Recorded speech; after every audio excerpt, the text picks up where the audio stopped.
Ready Check Radio.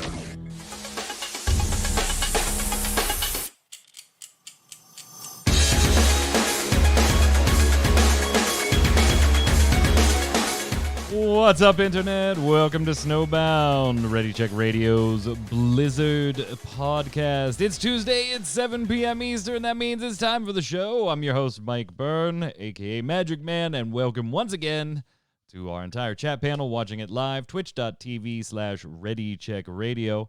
If you're listening on Spotify or watching on YouTube, head on over to that website right at the bottom of the screen there. That's ReadyCheckRadio.com, RAIDEO.com. Social panels in the upper right. You can follow us on Twitter, YouTube, Facebook, Spotify, all that fun stuff. We appreciate the subs and the follows and the notifications. Tell your friends and come on by for either one of our shows live or any one of our streamers. Now, we do cover all Blizzard news here, but last week was predominantly Overwatch.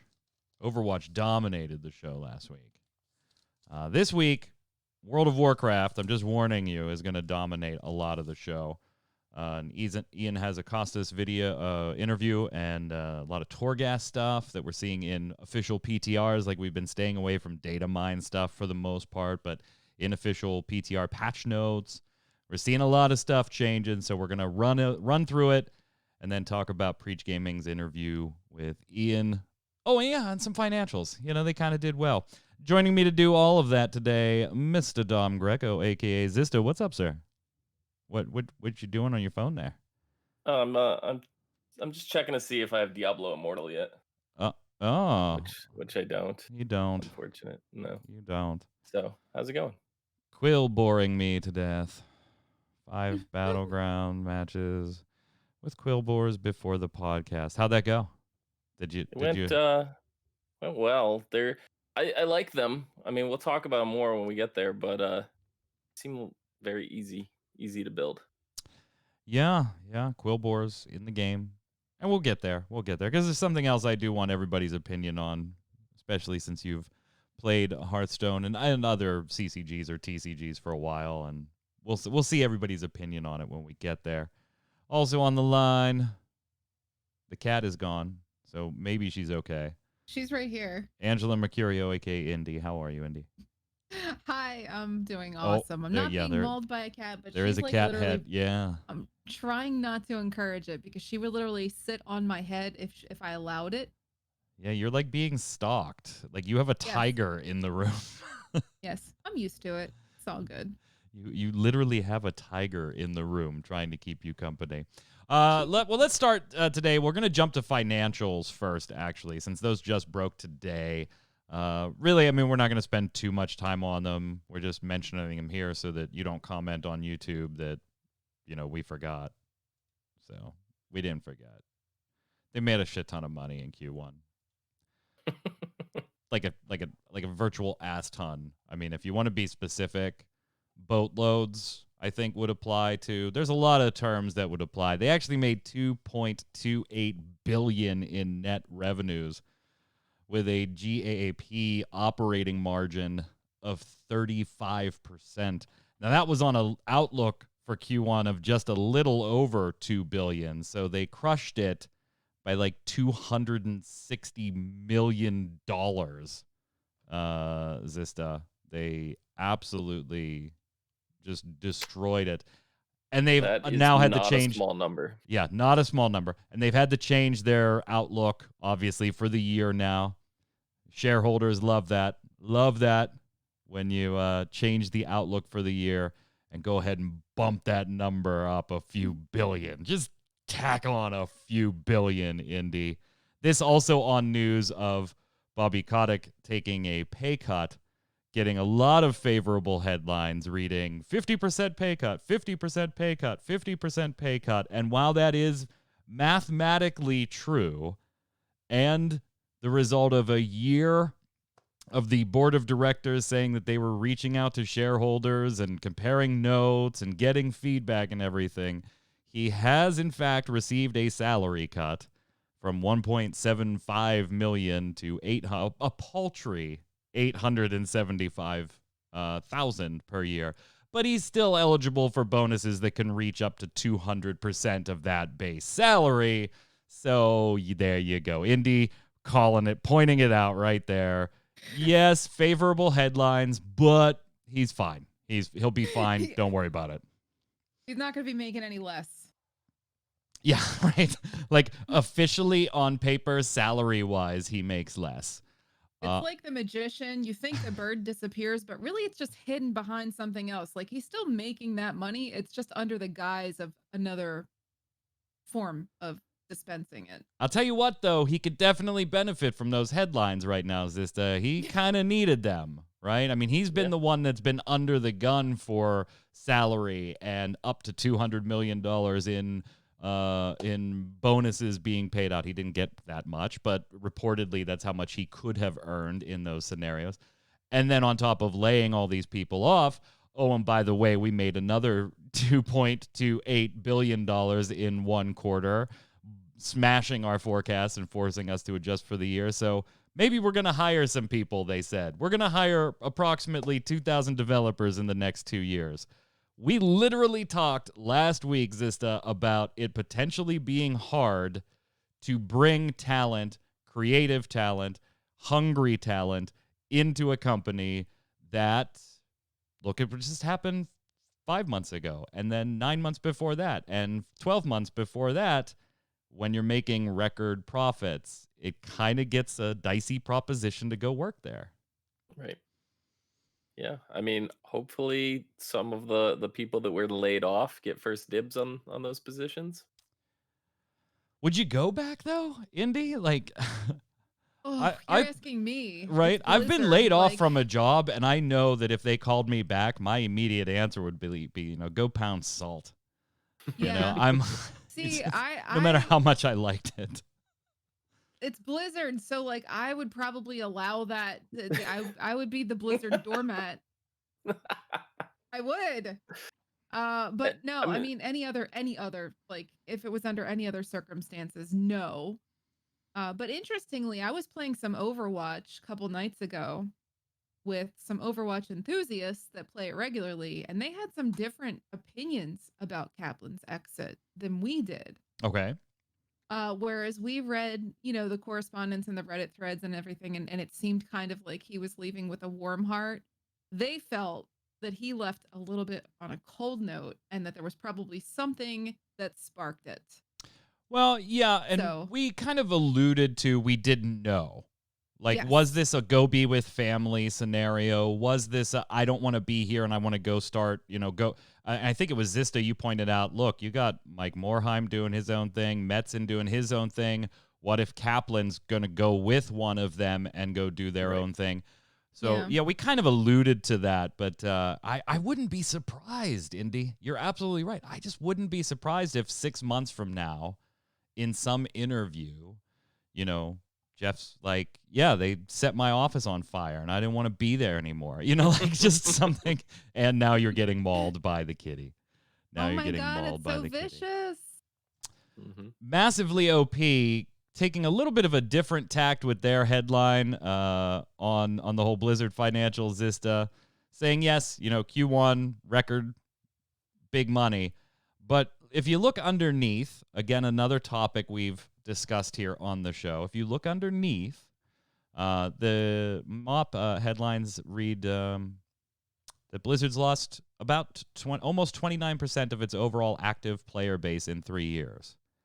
Now, where they're getting that number is they're comparing the monthly average users, the monthly active users for each quarter, because that is reported in this financials. Now, is this just World of Warcraft, or is this over all their IPs? No, this is Blizzard. This is monthly active users across all titles. So not this could be like StarCraft or something that's not generating a lot of revenue. Right. This is just the active users. We're not even looking at dollars right now. This is just if I bought Overwatch today and I played it today, for May, I would be a monthly active user. And if I didn't play it next month, I wouldn't count in that metric. Correct. So that's the way this number works. Not to be confused with a particular game gaining players by people buying it or creating new accounts. They're getting this number comparing Q1 of 2018 at 38 million to Q1 of 2021 at 27 million, and a reduction of 11 million. Again, that kind of jives with things we've already talked about on different shows here, where yes, you're making more money, but you're making it off a smaller audience, and just that can only continue for so long. Yeah, and we don't know exactly like where they're losing these people from. Like, you know, like I said, it could be from StarCraft, where StarCraft hasn't been updated in quite a bit of time, you know, so player base could be dropping off there. Part of that could even be, you know, people are going back to work now. You know, they're not all stuck at home, and True. people don't have enough time to keep playing, you know. We don't know all the numbers. Sure, I'm sure a good part of it is the people that are hardcore World of Warcraft players that are upset that we're stuck in a content drought and have just stopped playing. But that just because they have stopped playing doesn't mean they don't still have an active sub either. So those numbers can be a little misleading.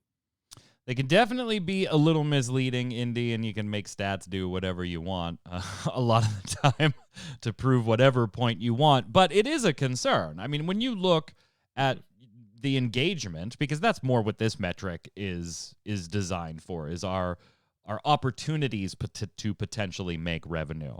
The more players we have playing, the more we have an opportunity to sell them something. What is their engagement with our product? You don't want to lose a third of that engagement number over the course of 3 years, Indy. That's a staggering number.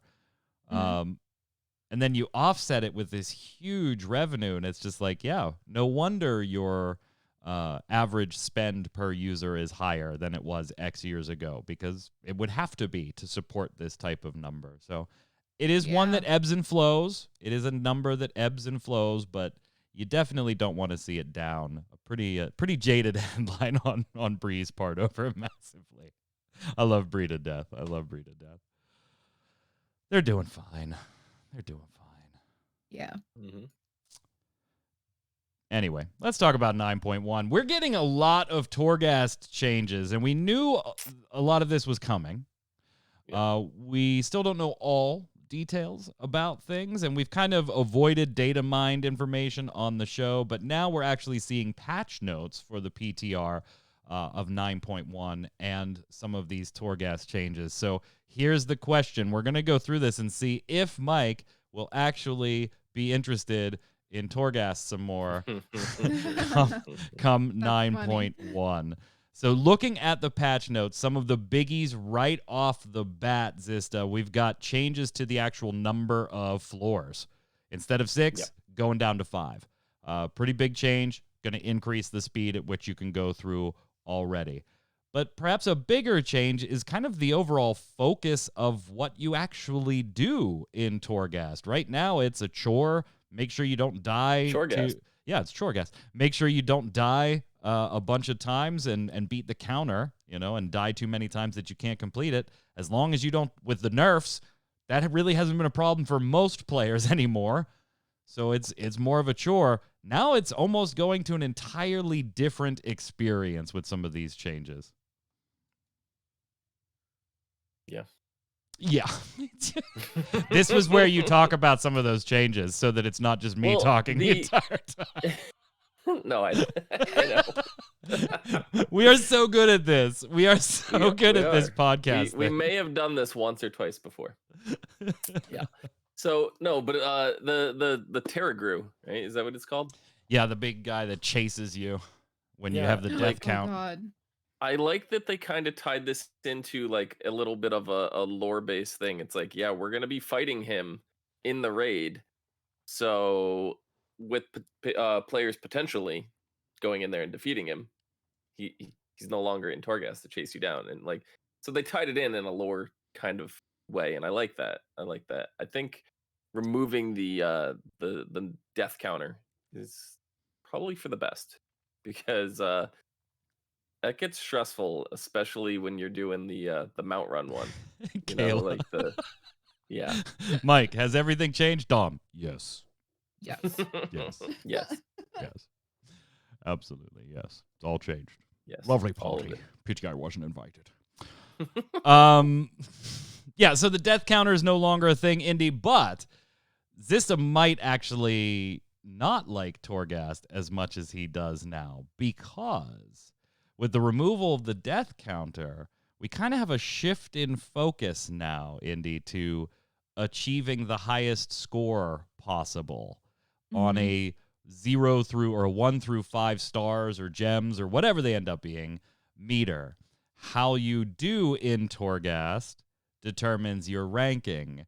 And not only does, beating things and exploring the whole thing, breaking pots, killing bosses, which, by the way, don't regenerate health if you happen to die. So that makes you literally could just grind your face through Torghast if you needed to at this point. Even if all your gear was broken. Even if all your gear is broken and you kill the vendor. You could just face roll the damn thing. I don't know what you're talking about. But also speed comes into this, Indy. Yeah. Well, I don't ever go alone. Like, I always pal up with 1 or 2 other people, and we usually blaze through. Even before these nerfs, we never had issues. Maybe a couple of bosses gave us issues before, but just seeing the way it is now, like Dom said, I appreciate them kind of wrapping the story into some of the changes and saying why this boss isn't going to be there because you're going to have to fight him in a raid. But I think they're just trying to spit shine something to give us something to get back into, to distract us from the content drought. You know what I mean? Like, I'm not going to like Torghast any more or any less. This changes nothing for me personally. And none of this comes until 9.1 anyway, so the drought is over at that point. And we're going to get to Mike's interview over at Preach Gaming with Ian Hazzikostas in a minute, where they do talk about this specific question. And it is nice to hear Ian talk about like almost a lessons learned approach with Torghast, and how Torghast, was maybe a little too punishing to begin with. Not as a difficult on a difficulty scale. They meant for it to be kind of challenging. But in the very binary is the way Ian describes it. You either beat the boss and get the reward, or you death out and you don't get any reward, and you've wasted all that time. So the nerfs came in to kind of placate that for a little while, but now it's just a chore. You don't go in and you don't expect to lose now when you go in. Yeah, I don't like, I guess I don't like that, because death counters for me as a healer, as a priest, I like death counters. They motivate and inspire me to not die and not let people die. But I will say this, the changes that they're implementing do give a different spin on Torghast. Like, yes, they're nerfs, but it's changing the way that we actually do it. You're being scored versus just making it without losing all your lives. So I can appreciate that. It's going to be changed in a way that, but it does serve, it does more serve the players who didn't want to do it before because of whatever reason, couldn't survive. Yeah, I'm. If it's anything like the previous Overwatch event that we had, Overwatch Archives, with the weekly challenges to unlock skins and stuff, that they did something new with this particular one. Instead of just getting your 9 wins, you would go in and you had to earn stars. It was basically a scoring system. So I think it's going to be very similar to how that ran, where you go in on a difficulty to the mission, the story mission. You go through based on your performance is how many stars you get. There were bonuses where if you did a certain one of the events, you might get double stars or something like that. But it was based on like how well you were doing in damage, if you were getting headshots a lot, if you were killing all the enemies in an area, if you died, you were reduced points to that tallied up. So dying is still gonna matter. It's still gonna be affecting your score. So I think it's interesting. It's interesting. Definitely something different than what it currently is, and I think that's what's needed, is something different. Because if it keeps going the entire way that Torghast has been to the end of the expansion, no one's going to run it anymore. And they are changing some things up too. There is a currency we're now going to be acquiring, tower knowledge, and we can go and spend that to get different perks and blessings for when we do go in. So little modifiers that'll boost our strength, maybe offset some torments that are coming, starting at layer 4. Those can be applied to make things a little more challenging. And these are all like 1 per week things. So we've got another currency. Thank God. I mean, I was so sad that we only had 40. Now we have 41 currencies, so I'm feeling good about that. But this will be used in there as well. Play efficiently to become anima empowered, earning bonus score for how long you were empowered during your run, and a bonus to your movement speed and haste. So, Zista, let's go with you first. This does provide a benefit to the speedrunner. Yeah. When it comes to scoring at the end of your run. Something you don't like outside of Warcraft and really don't like inside of Warcraft. No, I mean certain things. Like if I'm soloing a dungeon, for example, I'm gonna want to do that as fast and efficiently as possible. I want to get in, get out. But if it's stuff where like I have 5 other people and it has to be coordinated, and you have the timer that's under pressure, all that stuff. Sure, a system like this where there's no actual number and there's no like pressure, and you can do it at your speed. You're not like I could go in there and just do it myself, right? And then if I fail, that's on me. I don't get frustrated because our tank is sitting there tanking shades in Mythic Plus when the shades just die. Like you don't need to tank them. Like that drove me insane. Like I lost a run because the tank decided to tank the shades. Stuff like that drives me insane, and that's why I don't like the timer, because I have no control over it. When it's just me, that's fine. But Indy, are you going to be recording like your solo speed runs? Look at me, I'm a mythic Torghast runner. No. No, I never really go alone. Like as a disc priest, I could, but I'm not going to be speedy. We don't like put out tons of DPS. But like I don't know. For me, Torghast is not something that I need anymore. So it's not really affecting me as much as maybe other players who are waiting for these changes. I've already finished. Well, I mean, presumably you're going to need to go back in there for additional legendary stuff, right? We're getting the new legendary currency Soul Cinders, True. As well. Those are available from Torghast layers 9 through 12. So even those of us that, did it once for their main, get their legendary, get the hell out of here, we're going to have to go back for the next round of legendary upgrades. And honestly, I was a little apprehensive about this too. I was like, great, because I don't like doing this alone, but turning it into a speed runs, like I hate when we go into a dungeon and it's with strangers and it's just the tank runs off and pulls 17 things before even saying, hey healer, are you okay with big pulls? I didn't want this turning into that. When we get to the interview though, some of the things Ian said made me go, okay, all right, I'm willing to now give this one a whirl and see what happens, particularly when it came to speed running. But Mike, you're a druid. You can stealth through the entire just stealth floor through the entire and thing. Go fight the boss. Yep, absolutely, 100%. There's your speed run. Yep, speed run, speed run. Druid show solo, 37 seconds. Great job, Mike. Great job. Great job. And if Zista was still a rogue, he could stealth through too. He could. Not happening. He could. I'll buy invisibility potions before I go back to being a rogue. All right, well, we've teased it enough, so let's kind of segue into the discussion. Mike at Preach Gaming got to sit down with Ian Hazzikostas for a little over an hour. Highly suggest that you go listen to this interview. Whether you're a fan of Mike's and Preach Gaming or Ian and Blizzard, like, doesn't matter. If you're a World of Warcraft fan, go sit and listen to this. You don't even need to watch it. Just put it on podcast style while you're doing something else. Because, I'm going to be honest, Mike didn't pull any punches. Mike did not pull any punches in some Not even a little bit. Not even a little bit in some of the questions. And some of his facial reactions, if you do watch it, were priceless. Priceless. They were absolutely phenomenal. And now he's getting a bunch of shit for single-handedly killing Anti-Magic Zone. But, go watch it. It's definitely well worth your time. And Ian did a fair amount of, duck, dodge, dip, dive, and dodging a little bit there. But for the most part, did at least attempt to tackle most of the questions in a meaningful way.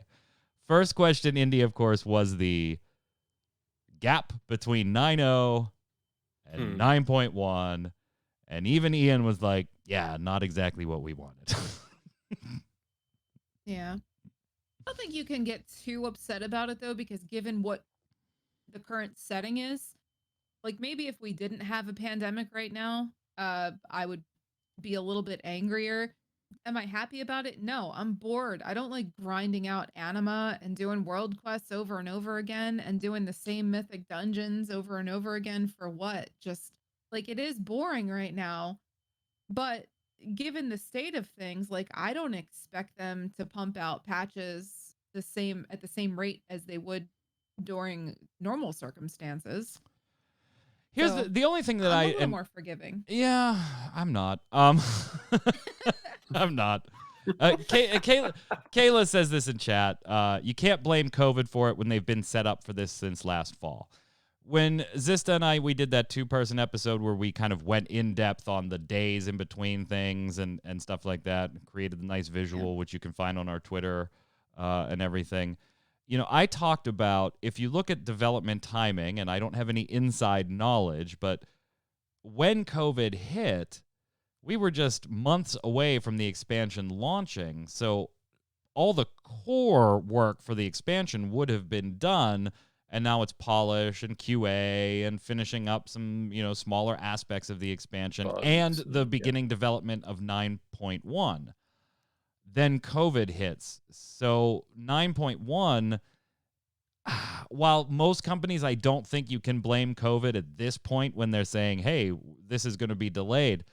I think Blizzard here has a little bit more of a claim to it because 9.1 is what would have been primarily impacted with the heavy beginning portions of COVID. And Ian does say as much in the interview. He literally comes out and says, like the first this is the first thing we've basically done fully from home.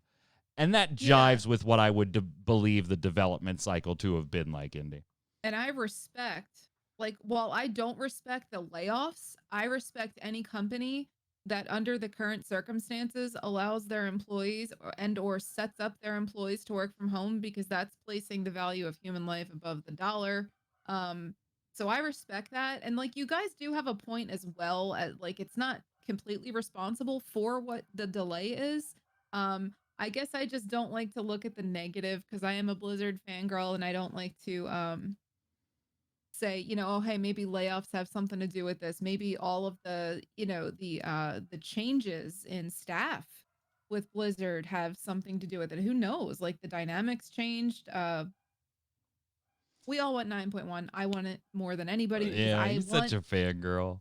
We all want 9.1. I give them a little bit of a pass, but I picked. But you also have to think too, like at the start of the pandemic, we didn't know how long this was going to last, right? So they could have gone a month or two and been like, we're just going to kind of wait it out, and then as they realized a month or two, I don't know, I have no insider information, I'm just speculating, but I'm saying after that amount of time, and you're just saying, oh,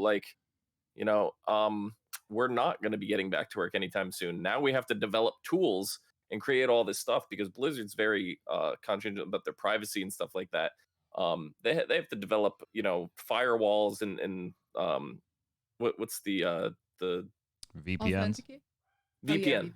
They have to develop a VPN that'll allow them to get into their system stuff, but lock other things out so they can't video record and have stuff like that, screen capture off their computer. This is all stuff that they didn't have to do before. They have to build these systems from scratch. All this on top of I don't know, during the development time for 9.1. I get it. I totally understand it. This is unprecedented. So I kind of feel for it. Yeah, it's a little long. It's a little excessive, and we're all frustrated and aggravated that there's no new content. But after this, if this continues on going into 9.2, I can't stick up for them anymore. But 9.1, I understand.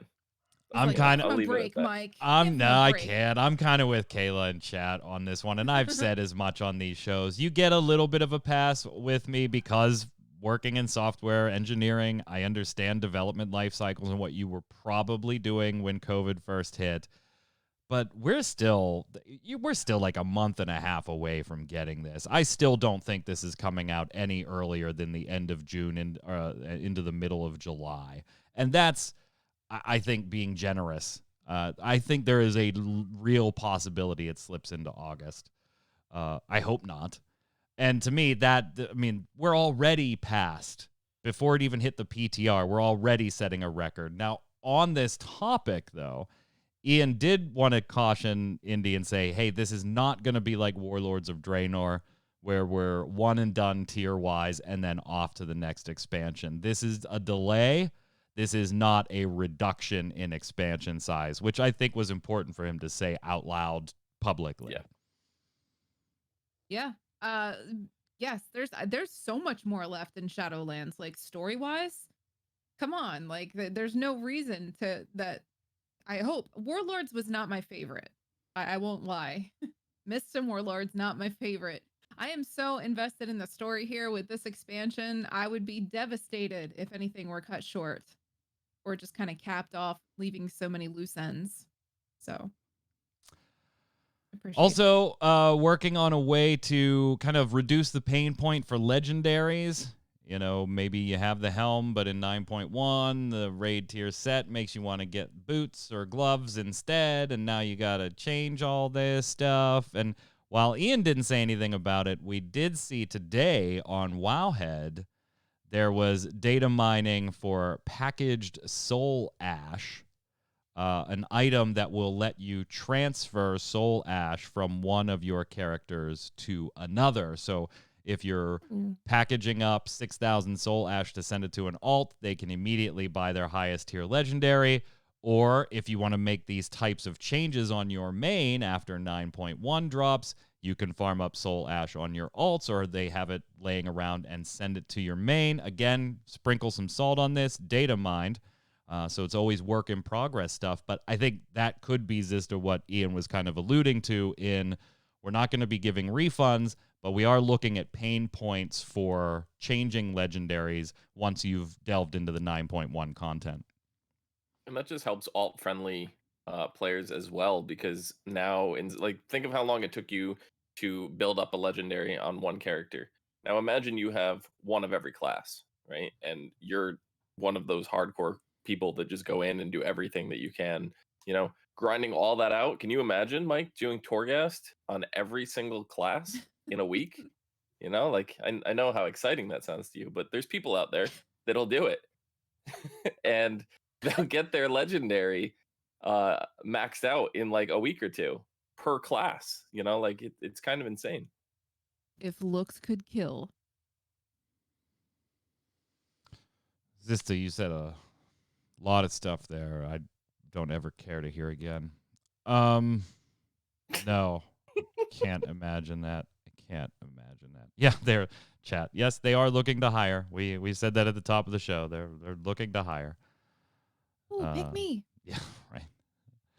What next? Oh, Conduit Energy. Now, this really hasn't been much of a pain point for me, so I'm going to defer to probably Indy on this one, because I think you probably have a little bit of a gripe with Conduit Energy and the way it refills and how long it takes to refill and swapping for this and swapping for that. Somebody much more higher tier than us, obviously this could be a very big problem, switching conduits for particular boss fights to min-max the shit out of things and running into Conduit Energy. Ian kind of talks about that was not the intent of this. It was not really meant to be a second skill tree. And so they have some work to do here. Indy, you just waved your hand. Yeah, I have some complaints. One thing that I do, so when I first started arranging my conduits as a priest, I maintain 2 active specs. You guys know I never really go shadow, so that doesn't really concern me. But as disc and holy, I'm constantly, choosing my spec based on the encounter, based on whatever mythic I might be running. So I did like that you can have different conduit spec. Like you can have a different conduit setup per spec and it will automatically change for you, which is good.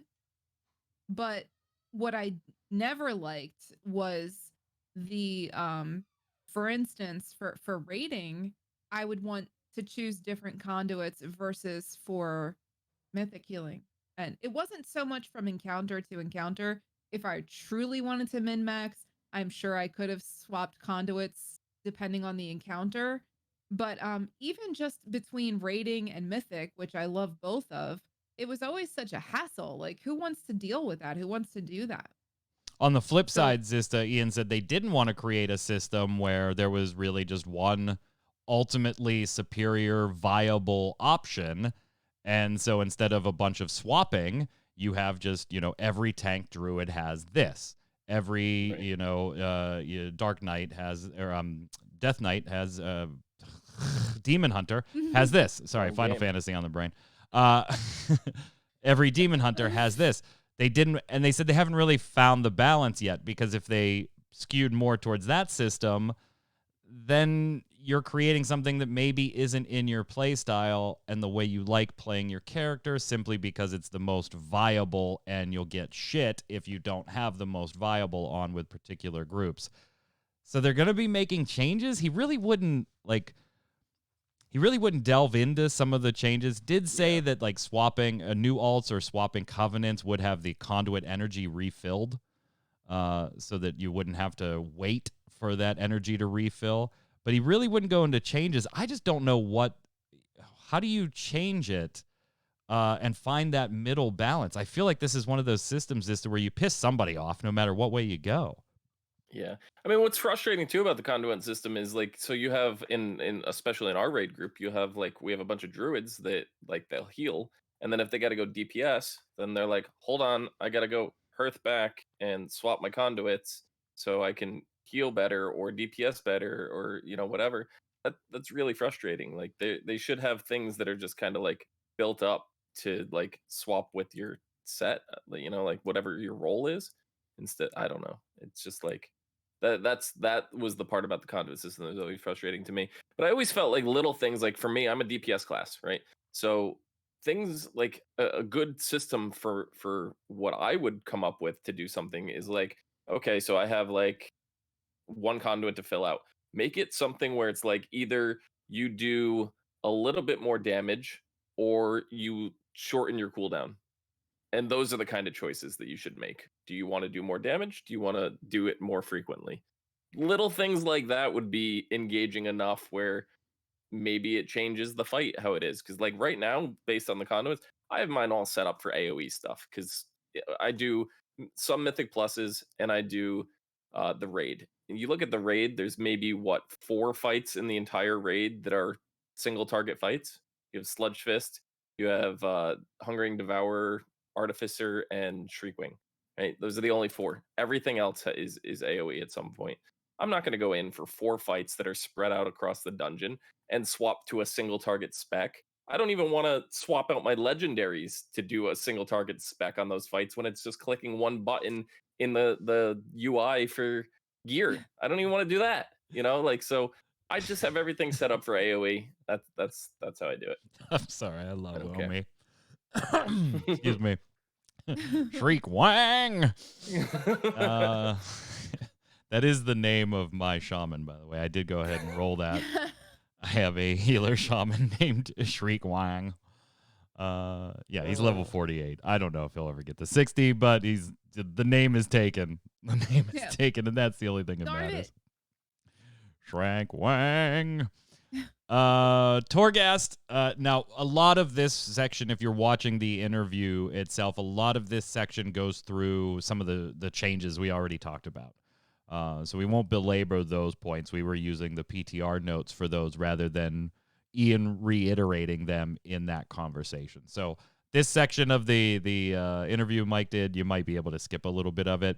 But he does make 2 points here that quelled some concerns of mine, and I think will quell some concerns of yours, Zista. We already talked about how he said, it went from being a very binary decision to now, Indy, nobody's going to lose. You don't expect to lose, so it's just another thing you do today. when you log into WoW, and maybe you don't feel like doing it, but you just do it for Soul Ash or for whatever you need, and how they want to change that and find a better middle ground for it being engaging content and challenging and rewarding, but not as binary. But with a whole scoring system and speed runs and things like that. Zista, to your concern, Ian says this does not turn it into a speed run challenge. 4 out of 5 stars or gems is what you need to actually unlock the next layer when you're progressing and actually opening up those new layers, right? 9 through 12. But Ian says you can get 5 stars. That can be achieved through a speed run if you want, or just making sure that you have full exploration and efficiency. They specifically don't want to turn this into nothing but speed run challenges for max rewards, but they do want to reward people that are speed running this thing if they want to go ahead and do it that way. Does that assuage a couple of your concerns? Yeah, definitely.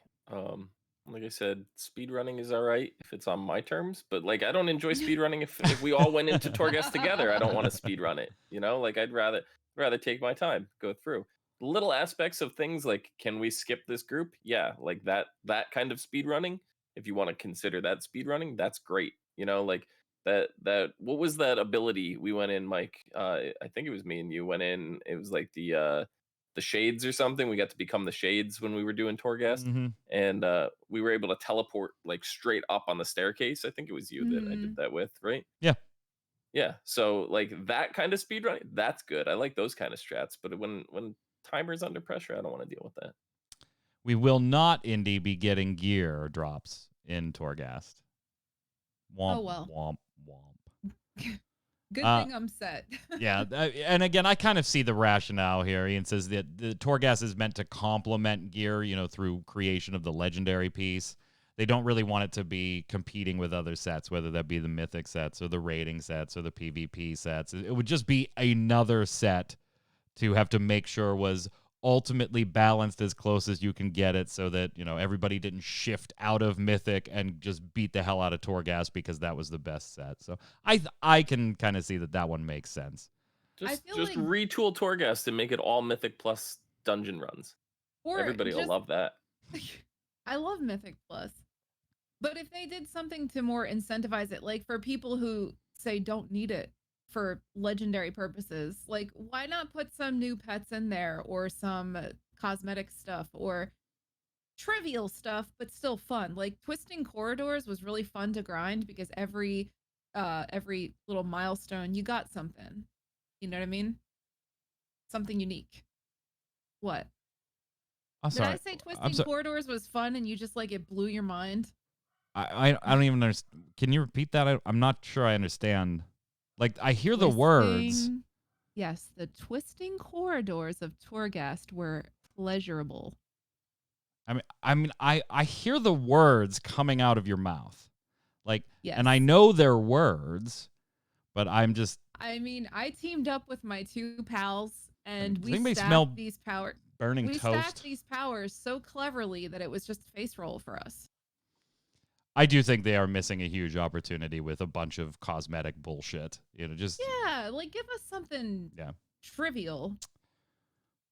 Whatever. It's not fun. I don't know what the hell you're talking about. I don't know. Maybe I like the whole aspect of you don't know what anima powers you're going to get, when you go in there. Right. And now you can farm up the currency, get some blessings, and alter things, even more. And that's interesting to me. I am once again intrigued. Like, I feel like I'm getting the old rope-a-dope again, Zista. Like, prior to the expansion launch, I was like, Torghast is something that sounds interesting to me. I like that, dungeon-esque, repetitive, being able to do it multiple times and having a reason to do it. Played it, was like, this sucks. I don't want to do this. Now I feel like I'm like, okay, maybe you got me again. Maybe you got me again, Blizz. Let's see what happens in 9.1. on you. 3 days after 9.1. I know I'm gonna tweet it out. This fucking sucks. Well, do you want endless Torghast? No. I do. I know you do. That's something I would actually. I think that was very smart of them to take that out of the beta testing as a result of beta testing. I didn't get to try that in beta, but that would have been fun. Yeah. I Now want it. there was a Put it back weird in. little moment in this interview where I don't know if I almost get the impression Ian said something that Ian didn't actually mean to say, and then kind of had to play it off like he meant to say it, and Yeah, he was had to just, double down on it. and he had to kind of double down on it. Apparently, class sets are coming back. And the way this was worded was Ian says, not in this adventure, but in our next one. So not in 9.1, but possibly 9.2. Or he could flat out mean not in this current Shadowlands adventure, but the next adventure, aka the next expansion. So there really is no answer on that one, whether our current adventure meant 9.1 or this expansion as a whole. But was a little intriguing that he said class sets were coming back, Indy. Then he went off and started trying to talk about something else, like gear balancing and things like that, where the question actually started from Mike. Mike, to his credit, immediately was like, well, I can't leave this alone. You said class sets are coming back. Yeah, class-specific sets are the best. And look at me, it's all I wear. I wear my he's like- priest tier 0.5. He's like, you know, what do you mean by class set? He goes, like a warrior set and a rogue set, Yeah.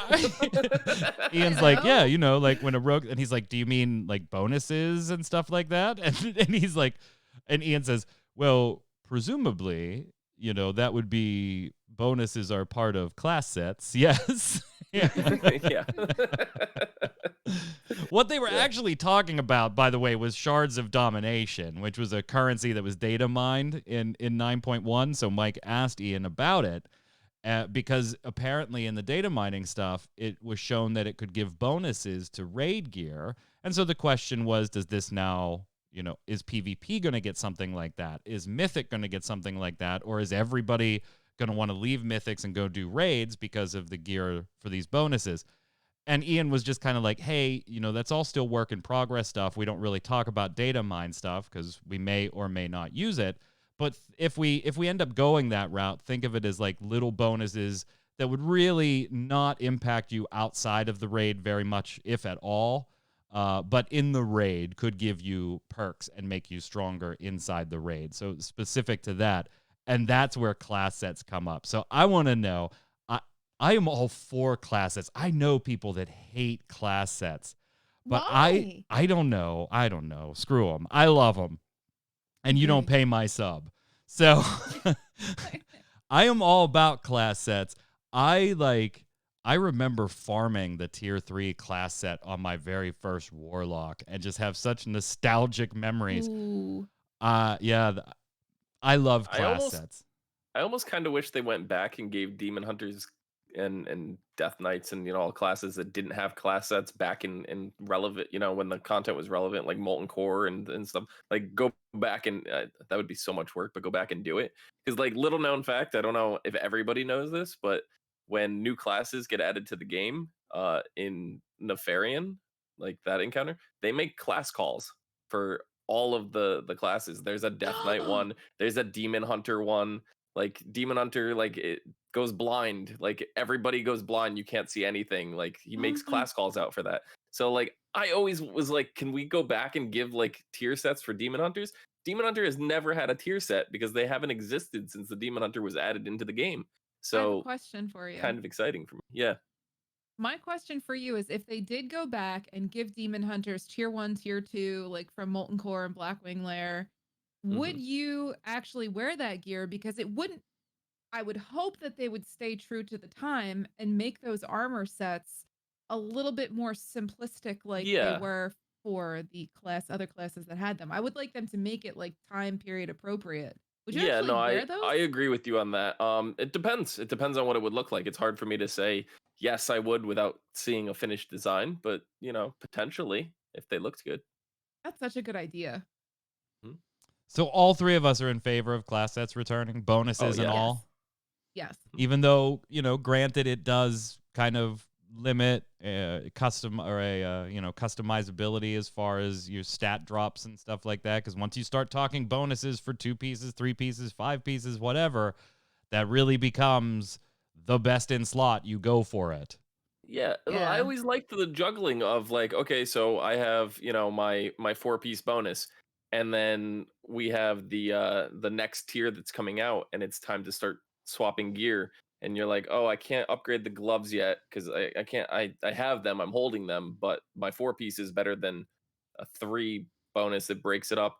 But then when you get that second piece and it's like, ooh, my 2-piece here is better than my 4-piece for the last one, and then you still have the 2-piece carryover from the other one, so you get 2 different 2-piece sets. There's a lot of like min-maxing strategy behind it all that I really miss. I love that kind of Yes. stuff. Indy, Yeah, your biggest 100%. gripe, I'm sure, with them doesn't matter anymore back in the day because now we have transmog. So even if you don't like the way the full set looks, you don't have to deal Listen. with it. Let me tell you. Can I tell you? I transmogged before transmog was a thing. I literally had bag space reserved for benediction and all 8 pieces of the virtuous, the vestments of the virtuous. And whenever I was in a major city I would swap my gear to the way that my priest looks. As long as I wasn't, the only time it didn't work was when I was actually fighting or healing. So She's the transmog queen. She's like, I had did my transmog before it was transmog. I still found a way. I didn't shout in looking for in trade chat until I was all Listen. dressed. No, my Back in rogue used my to look like day- somebody puked up a bag of Skittles. Oh, my warlock looked horrible back in the day. And then you get the set and you're like, okay, great. Then you run Kara or you run something else and you get 2 pieces. You're like, God, I really want to change. But then look at me. I look homeless if I do It's the beauty of the times. It's such a beautiful thing. I of look those like a times. homeless warlock. I miss Ian says they that. are happy with the Covenant system, by the way. Their goal of Night Fae dominance has panned out, and all the fairies taking over the world, it absolutely worked. No, they're a little concerned about that, but they do feel that Covenants as an expression of like Shadowlands itself is exactly what they intended. They're enjoying, everybody chiming in and identifying with their own different covenant. But he also acknowledged that this type of 4-way choice was pretty much a Shadowlands thing. And while pieces of what they learn might be used going forward, it's not likely that in new expansions we'll have this same type of 4-way diverging story that then comes back and reunites with all 4 of the covenants working together. So I was just like, is Wrath of the Lich King really the last time we had class sets? No. No, Mists had some, didn't it? And wasn't there in Legion? Wasn't there the reskins? Well, I don't think Legion had bonuses on them though. I'm talking about actual class sets. The only Oh, class you're sets I talking about remember the- from Mists of okay. Pandaria were the challenge mode rewards that you got, and they were just transmoggable pieces. I don't know. I'm looking in from what I see, and I could be completely wrong here, but it looks like Trial of the Crusader was the last time we had. I'm seeing tier tier sets. 15 dropped in Throne of Thunder. Did it? You were a rogue back then. I was. You might not remember because you might not have any. Yeah, I thought Mists was the end of class sets, and I'm looking at on the WoW wiki, tier 15 was dropped from Throne of Thunder. Yeah, Gotcha. the tokens. Okay. So yeah, that would be what 5.2, 5.3, whatever it was. So that would be Mists. On the topic of covenants, though, and I thought this is a brilliant question by Mike, by the way. Talking about borrowed power abilities, right? Because we had the legendary in Legion, and we have the covenant abilities here, and that never really feels good when you move on to the next expansion and that powerful ability or item is gone. And Ian's talking about, it isn't sustainable to just keep giving people these things and let them keep them. So, yeah, it's just not sustainable. Looking forward, they want to find a middle ground where you come back from an adventure and expansion. And since now you don't have whatever you had while you were there, they still want you to feel like you're a better mage on the back half of the expansion, which I thought was a really important distinction, Indy, because it does feel bad. Like, I remember going into the next expansion after Legion and, oh shit, my legendary doesn't mean anything anymore. Or in this expansion, wondering when I got my Covenant abilities, well, what happens when Shadowland's over? Am I still going to be able to step like this? Am I still going to have? Probably not. But then, aren't I just weaker than I was in this expansion? So they are trying to find a middle ground here. I better not lose my Door of Shadows. Right? Riot. Love my Door of Shadows. Yeah, but it always felt weird coming out of like the last couple expansions where, you know, you get all these crazy powers and then it's like they go away and you're like, all right, um, that doesn't feel good. You know, like I loved the end of last expansion, and I know like it's a lot of people disagree, but like getting all that Twilight Devastation gear and just going in and just dominating content, that was so much fun. And I knew it was only temporary, you know, it was like it's just go nuts, go nuts. And it was kind of like the end of the expansion thing where it's okay to be broken, you know, because there's nothing coming. You knew it was being reset. It's okay. But at the same time not getting new abilities that carry on, like, you know, like everybody was so excited for Shadowlands here. You know, we're de-pruning, we're getting some of our old abilities back. Well, you know, as a demon hunter, what does that mean for me? I didn't lose any abilities. I'm not Means you chose getting wrong. anything back, you know. So we didn't get a lot of new fun stuff to play with. Indy got him. She got him. You have chosen poorly. In the interest of, go ahead. I liken it to the feeling of, you'll know because you do this all the time. You go into Torghast, you get all these great anima powers. You feel like you can defeat the world, and then you step out of that door and they all go away. That's what it That's feels why like. I was convinced going into this expansion that Torghast was going to be the last raid, and anima powers were going to get out of control, kind of the way Twilight Devastation, all those, you know, corrupted abilities were going to be. And then they're like, no, Torghast is the second raid. I'm like, what? Like I was blown away by that. I didn't expect that at all. Mike, the mic's for your mouth. All right, in the interest of time, we're gonna skip the last few here. You know, they did talk about alts and, you know, making that a little bit easier because there's mixed feelings right now. Indy, they're specifically looking at your Disc Priest and Holy Paladin as far as healers that have a opportunity to DPS in a way above average fashion compared to other healers. So they still want to look at that. It's not all optimal right now for Disc Priest and Holy Pally. Right. AoE cap we kind of thought was you know going to be discussed. Really nothing happening. World Quest 2.0. They know it's not satisfying for those that don't want to farm anima, so they're looking at variety and new steps. Nothing like Mage Tower in the works right now, though. The one thing I do want to say is they got into a little, Mike and Ian did get into it a little bit on the topic of power inflation. Ian just flat out disagreed with the premise of the question. He just, go ahead, Zista.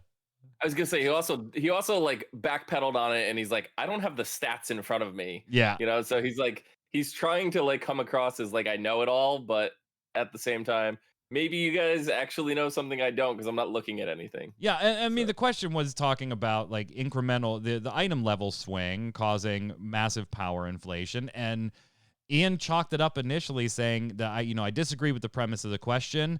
The most of the difference is skill level. It's all skill level.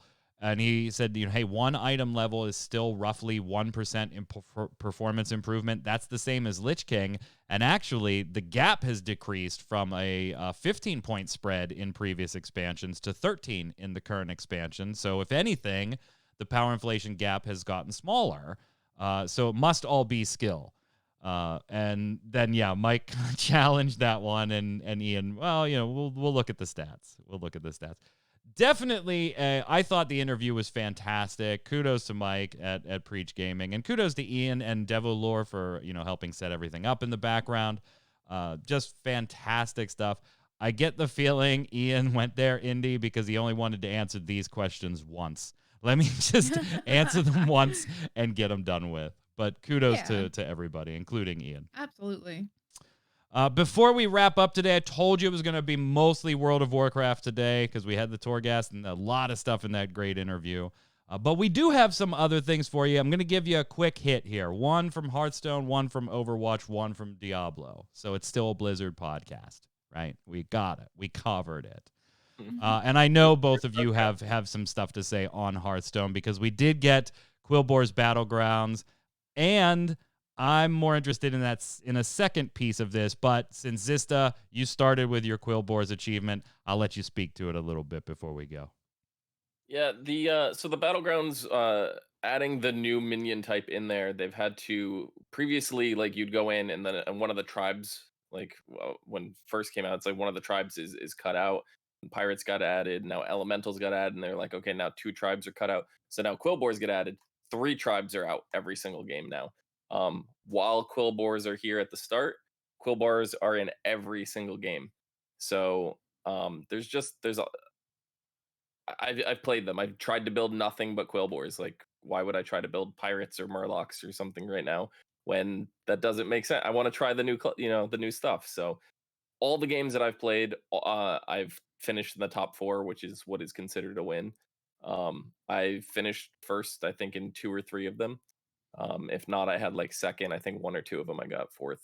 I did get knocked out entirely in like maybe 2 or 3. But they're a lot of fun. These new blood gems have a lot of synergy. The Quillbores, I think, are the most synergistic minion type in Battlegrounds. They're really easy to build. They're a lot of fun to play. There's a lot of in-depth strategy that you could do with them that you can't do with other classes. To me, it's completely changed the Battlegrounds. It's made it fun, interesting again.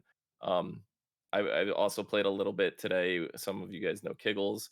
Played with him. Kiggles was just up in arms, furious because they're too synergistic, and he was playing things that weren't them. He was struggling. He was having a hard time. Just try to build the Quillbores right now. They'll probably get tuned a little bit, but they're it's a lot of fun. Indy, they also introduced battle-ready decks. Yeah. So these are pre-made, complete competitive decks for a mere $20 a piece. They get a permanent space in your collection, and they're, quote, handcrafted using data captured across hundreds of thousands of play sessions to ensure you're taking home a combat-worthy list. I don't know how I feel about this. Like, I have some of the old Magic the Gathering ones still. Yeah. Like the World Championship decks from, like, back in the late 90s and stuff like that. I still have them back there on the shelf, though. So I bought a couple of those then. Right now, you can only buy one, which I think is smart, but it's Blizzard, right? They're going to open it up to buying as many as you want, which... Absolutely. Yeah. I see no problem with it. I personally wouldn't because I like to construct my own deck. The only time I did it with Magic the Gathering, I literally bought it as like a base because it had some of the cards I needed in it. And I would alter it. Like, I would never take that pre-constructed deck and play with it as is. But some players, like, this is it's $20 a piece. It's good for Blizzard, and it's probably good for players who don't want the hassle of constructing their own deck. Yeah, and I don't think it's easier to sell, I think that's half the fun. It's easier to sell. Like, if Zista, give me $20 and I'm going to give you something you can just jump in competitive-wise with right now and be moderately competitive after you learn the ropes and the play lines and all that, of course. But here, give me $20. Or you want to get everything to go ahead and build what you think might be competitive, go ahead and buy a shit ton of packs. Like, one is infinitely easier and easier to sell, and I'm sure does sell better because it's easier to sell. But it does take that creative stifle away. I think the only reason that they might leave this limited to one is simply because if you could buy them all, Zista, there is a drastic incentive not to buy packs to build competitively different decks anymore if you just have all these pre-constructed and you're able to buy all of them. So maybe they leave it capped at one, but money-wise, I'm sure it's easier to sell, and they'd love to uncap it off of one. Yeah. I mean, they look interesting. I've looked at them earlier.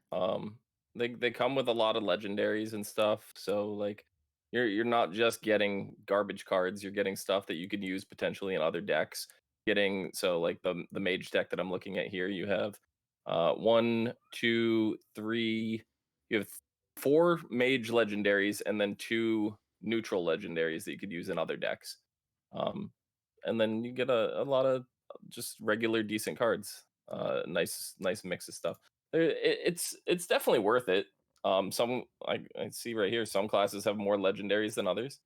This one only has four, where the mages had. Kayla saying Magic still sells competition decks now too. Yeah, I would Yeah. assume that they do. I haven't bought them in Yeah. years. I keep one modern deck up to date in Magic. That's it.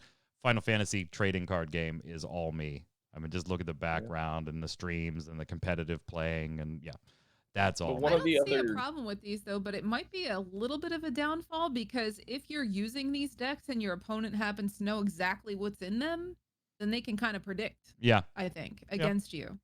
one of but the that's other the things nature that of seem playing to, meta like, a meta deck anyway. Though something like when I'm playing Final Fantasy, as soon as I see wind hit the board, I automatically have an idea of the 3 or 4 cards that could give my deck problems. Somebody that has that experience, after they see a few opening plays, they generally have an idea of what your deck is probably doing. So I don't think it's that much of a detriment than somebody playing on meta or near meta anyway. Yeah, one of the other little updates that kind of snuck through here, that I thought was cool was in the achievement section. It's under progression. They have a thing, gain 200 total levels in an expansion rewards track, and this is actually carried over between the last rewards track that we had and the current one. So they retrofitted this. This was added in today. So when you get 200 levels, you can earn a tier 2 hero skin, which you get to pick between any of these guys. So you get like Judgment Uther, Fell Ravager Illidan, you know, Malfurion. Transcendence Anduin, like there's a lot of cool stuff in here. But you have to earn levels through the rewards track. So the fact that they retrofitted this, I thought was really cool. I'm excited. I'm only, you know, 17 off, so I'll be getting mine soon. I've been actually blowing through the Tavern Pass pretty quickly. I'm level 75 as we speak right now out of the 100, and we're only 1.5 months I think through the expansion, so it went pretty quickly. So definite improvements to the path. Oh, absolutely. Get that endorphin punch a little more often. It feels good because the levels come faster. It's like do one quest, you get a level. That's kind of the point we're at now, where once you started getting to this point during the back end of the last one, it's like the levels seem to drag out a little bit. I still got through them relatively easy. So the Tavern Pass, and there's a lot more gold this time around. It's a lot more acceptable than it was the first time. They've learned, they've fixed it, they've updated. I approve. On the Overwatch topic, I'm not going to normally, by the way, like all of you that watch this show consistently, thank you, by the way, tell your friends. When I like source something, I always like to not only just say what site, but typically the author as well, to give personal credit. This one I'm not going to source because it's utter clickbait. It's 100% clickbait. In gathering news, I stumbled across the headline, Overwatch 2 reveals new PvP details. And I thought, oh, that's cool, right? Because Overwatch is a PvP game. That is their audience. They're hoping to pick up people like me by adding the PvE side to Overwatch 2. But you still need that Overwatch 1 PvP base to come with you. And they haven't really said all that much about, high detailed PvP stuff for Overwatch 2. So in talkings, and Jeff Kaplan left. So in talking to Aaron Keller, Keller had this to say while talking to GameSpot, right? I think for me, Overwatch 2, there were two halves to it. And I know we spent a lot of time talking about what the PvE side of the game is with our hero missions and our campaign and the progression system that drives all of it. But the other side of the game is just as important, if not more important, and that's the PvP side of the game. We have 60 million players. By the way, that's up 10 million from last year, that love that side of the game and are attached to that side of the game. We know going forward, we have to make the best version of a team-based shooter. So to me, yes, there is the PvE side of Overwatch 2, but I am very focused on the PvP side of the game, and I want to make that as compelling as we possibly can. And he went on to talk a little bit about making it more accessible to a wider range of players and also a little more competitive, which also talked a little bit about balance. So, great. Having said that, what are all of these wonderful new details about PvP, you ask, Indy? I will tell you. Do tell. I can't really speak to exactly what will be in there, whether this game's going to have a battle pass or not, but I think I can talk to our values a little bit, because when we design anything at Blizzard, we like to set up the values for it, the pillars for it, and then everything kind of derives from those particular values. The values for Overwatch 2 are that we want the game to feel like it has a constant heartbeat, like there's a lot of updates to the game, and that the community knows that it's kind of our first priority moving forward. It's hard for me to say. Every live game's a little different. Whether the value is a live service value, I think our value is to put as much time and resources as we can into updating the live game and making it always feel new and fresh and substantial. For now, Blizzard isn't really ready to talk about what that'll look like, but Keller notes it won't be too far away from the post-launch support of the game as far as the support for the live service. In other words, expect plenty of news going forward. Mike, doesn't this sound like Square Enix talking about Marvel's Avengers? I was like, well, am I wrong? Where's those? Yeah, okay, so what? The new details where he wants it to be more accessible, but also competitive, which is, of course, the perfect balance all competitive multiplayer games want to be like, where, while it remains to be seen if Blizzard will strike this balance, he's not ready to commit to battle passes. Like, headlines like that make it hard for me to gather news for the show sometimes. I'm like, ooh, cool. Wait, what? They're like politicians. They just stay as vague as possible so they don't have to commit to anything. Check this out. We haven't used the B-roll clip all show. Look at this dog. Oh. Look at this dog. This little dog. Aww. This little dog. This is a show on Fox coming this summer. Another animated show. That dog's name is Diablo. The show is called Housebroken. And he looks pretty cool. He looks pretty cool. So I told you I'd bring Diablo news to the show. And I have succeeded in bringing that. Actually, this little dog's getting his ass sued by Blizzard. What? I'm not kidding. Yeah. Don't sue a dog. Not kidding. Not kidding. Not even joking. Fox sought to register the name Diablo with the trademark office, presumably to market show-related merchandise, including pet foods, pet bowls, treats, jars, that type of stuff. Blizzard's attorneys have objected and seek to block Fox's application, arguing in their filing that Fox's use of the term Diablo is likely to cause confusion or mistake or to deceive and would thus be prohibited under the federal trademark law. According to PC Games, Ian Boudreau also goes on to say, amusingly, Blizzard's filing lists at length the critical accolades that the hit series has racked up since its first launched in 1997, as well as each piece of DLC released for Diablo, Diablo 2, and Diablo 3. The notice of opposition also mentions that Blizzard plans to release Diablo Immortal this year, and carefully notes that Diablo 4 is currently under development.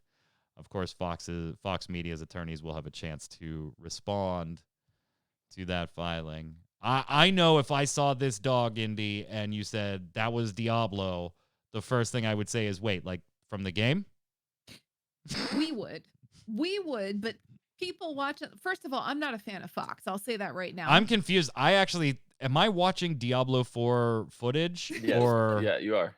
Yep. But this is not confusing. It's a cute little scruffy dog. And whatever. I mean, they could name it Scruffy. My cat's name is Lucifer. Like, that's after the devil. I mean, it Am depends I on what getting this sued? dog bowl and dog food is going to look like. You know, if it looks like this dog, then that's okay. But if the dog food has devil horns on it and it's like, gothic kind of, labeling going on here, then we might have some problems. But I I don't. really like. I The word totally Diablo just means devil in Spanish. Right. Like that, nobody should have claim to a word like that. You know what I Right. mean? Well, Like, that's and I where totally. that's where I would.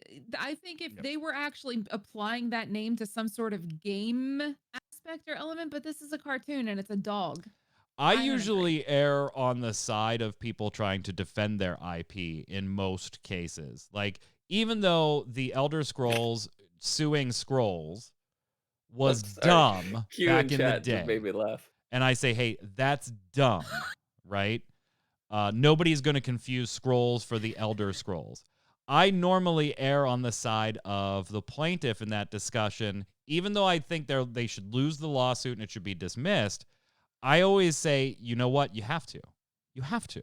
The way IP protection and copyright protection law works is if you think something could be a threat to your IP or mistaken for your IP and you don't challenge it, when something is clearly a threat to your IP and you try to take it to court, the first thing they looked at is, how have you ever tried to defend this before? And if you haven't and you've let it go in the past on this example and this example and this example, then the judge or the court is less likely to rule in your favor when it really matters because you've proven a track record of not actually defending your IPs.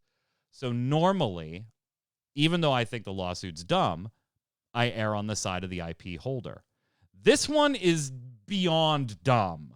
This is absolute. First off, Diablo is you can't. It's dumb on Fox's part to try and trademark this to begin with. Go ahead and trademark the dog's image because it's custom art and slap that shit on whatever you want to sell. But you can't trademark names to begin with in most cases, or book titles or things like that. I mean, unless you're Disney, Mickey Mouse, you could get away with it. Right. Like, and in then most, keep the that's copyright why I in put limbo for most years. cases on there.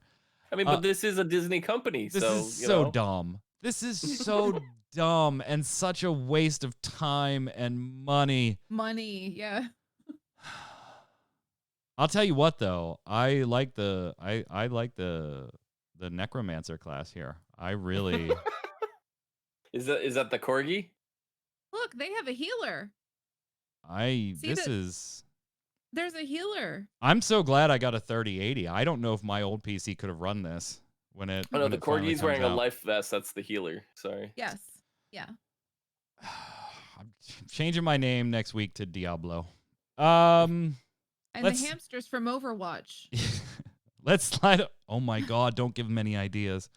Don't give him any ideas, Indy. Let's slide over and do Lorelei's.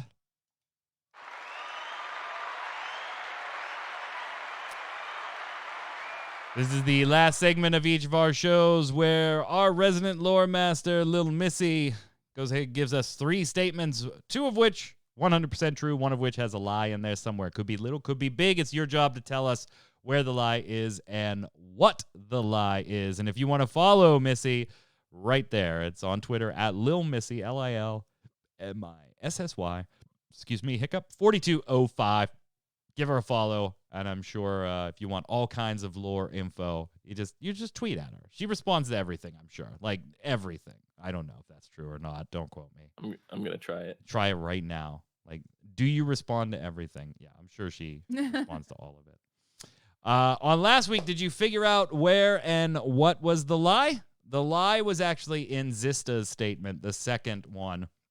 Players were able to raise the morale of soldiers, and Secular Mevix's plan was a success. This week, here we go. With no way to get into the House of Constructs, players sneak into a meat wagon and are carried inside. While climbing out of the wagon, players must toss corpses out to reduce the number of subjects. Except one of the Kyrian isn't dead yet. Sent. The Maldraxxi remove Aspirant Thal's eyes, leaving him blind. He asks for help in finding others from Bastion, as well as dispatching justice on those who experimented on the Kyrian. Killing them one by one leads to meeting the other survivors, 3 stewards, and Sector Mevics.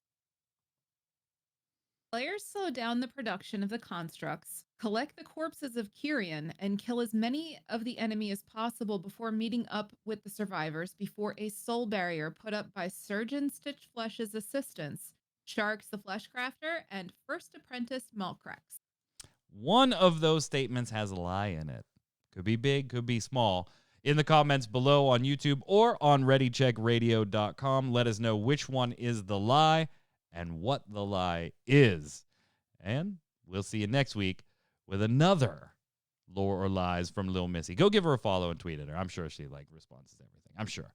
We'll be back, of course, next Tuesday with another Snowbound at 7 p.m. Eastern. Don't miss the Relic Grind on Thursdays at 7 p.m. Eastern if you're a Final Fantasy or Square Enix fan, and Gaming Gumbo on Saturday at 7 p.m. Eastern if you're just a gaming fan in general.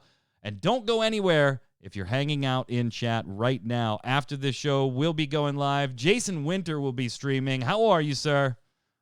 I've got kind of a funny Diablo story myself. Uh-oh. Don't. I don't want to get sued. No, we'll be fine.